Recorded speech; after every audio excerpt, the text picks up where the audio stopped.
She smiled when she handed me the box. Blue wrapping, silver ribbon. Cheap. Thoughtful, enough. Happy Father's Day, Dad. I peeled the paper off slowly, not because I was savoring it, because something inside me already knew. Socks. 2 pairs, $16. Across the room, her husband's father was laughing, big, theatrical, loud enough for the whole backyard to orbit around him. He held his gift high, a Rolex, new, custom engraved. "Thank you, sweetheart," he roared, kissing her on the forehead. My daughter blushed. And that's when I felt it, something shifting under my ribs. Not anger, not yet, just a quiet tilt, like the first creak of a foundation before the whole house falls in.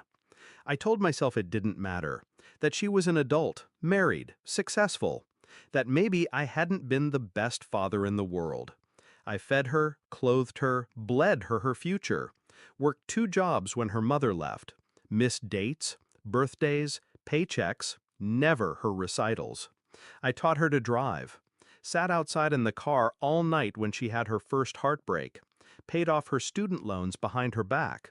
She never knew. I never needed her to.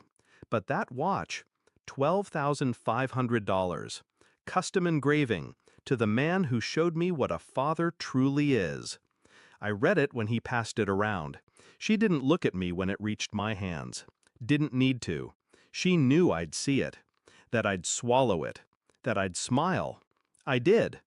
Then I excused myself and walked inside, socks in hand, and started remembering things I'd buried too deep. It began with small steps, polite questions, passive curiosity. "Hey, which year did you meet Harold again? Wasn't he your college professor?"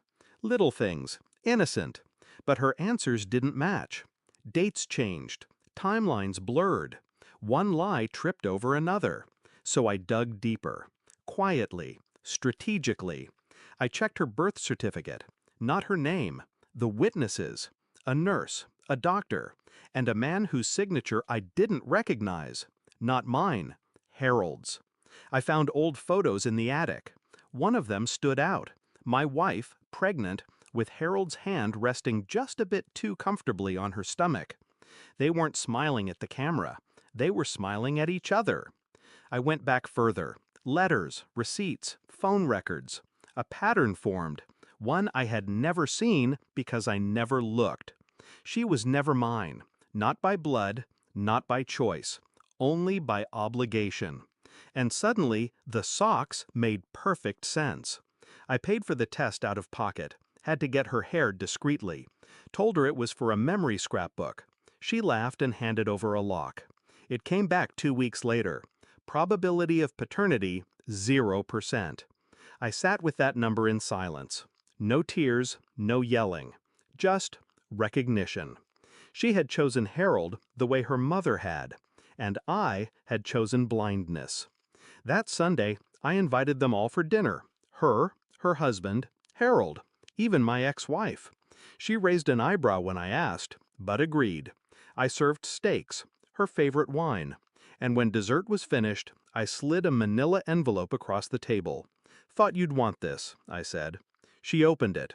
Her hand stopped halfway through the first page. Harold leaned over to see.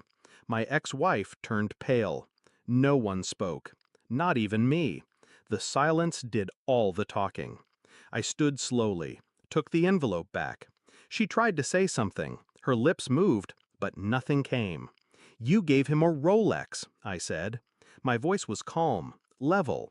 "But I gave you everything I had, and still kept giving." She looked at me like a child caught shoplifting. But I wasn't the parent anymore. I wasn't anything anymore. "Your mother lied," I continued. "He knew. You didn't. That's fair. But now you do." I pulled a small box from my pocket. Same blue wrap, same silver ribbon. "Here's your real Father's Day gift," I said to Harold. He hesitated, took it. Inside, a receipt for the DNA test, and a bill, itemized, daycare, tuition, medical, rent, 18 years worth, $421,000. I accept check or wire. And then I walked out. Didn't slam the door, didn't look back, didn't need to. She called the next day, 3 times. I didn't answer. Left a message. Please, can we talk? No. I had nothing left to say. I wasn't angry. I wasn't hurt. I was done. She gave the man who lied a Rolex. She gave the man who raised her socks. And now she has a mirror.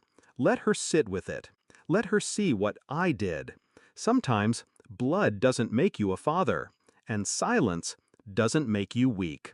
$16 was change. What she lost was priceless.